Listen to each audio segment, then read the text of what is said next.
AP రాజధాని అమరావతి ప్రాంతం తాడికొండలో రెండో విడత భూ సమీకరణకు సంబంధించి గ్రామ సభలు జరిగాయి. మోతడక, లచ్చన్న గుడిపూడి, ముక్కామాల గ్రామాల్లో అధికారులు గ్రామ సభలు నిర్వహించారు. రాజధాని నిర్మాణం కోసం రెండో విడత భూ సమీకరణలో భాగంగా ఆర్డీఓ, ఎంఆర్ఓ, రెవెన్యూ అధికారులు ఈ కార్యక్రమాల్లో రైతుల అభిప్రాయాలు అడిగి తెలుసుకున్నారు. తాడికొండ ఎమ్మెల్యే శ్రవణ్ కుమార్, సంబంధిత అధికారులు, 3 గ్రామాల సర్పంచులు, రైతులు, రైతు కూలీలు ఈ గ్రామ సభల్లో పాల్గొన్నారు. రైతుల సందేహాలను సీఎం దృష్టికి తీసుకువస్తామని ఎమ్మెల్యే శ్రవణ్ కుమార్ భరోసా ఇచ్చారు.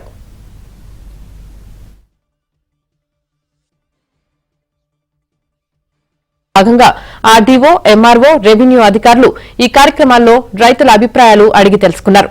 తాడికొండ ఎమ్మెల్యే శ్రవణ్ కుమార్, సంబంధిత అధికారులు, 3 గ్రామాల సర్పంచులు, రైతులు, రైతు కూలీలు ఈ గ్రామ సభల్లో పాల్గొన్నారు.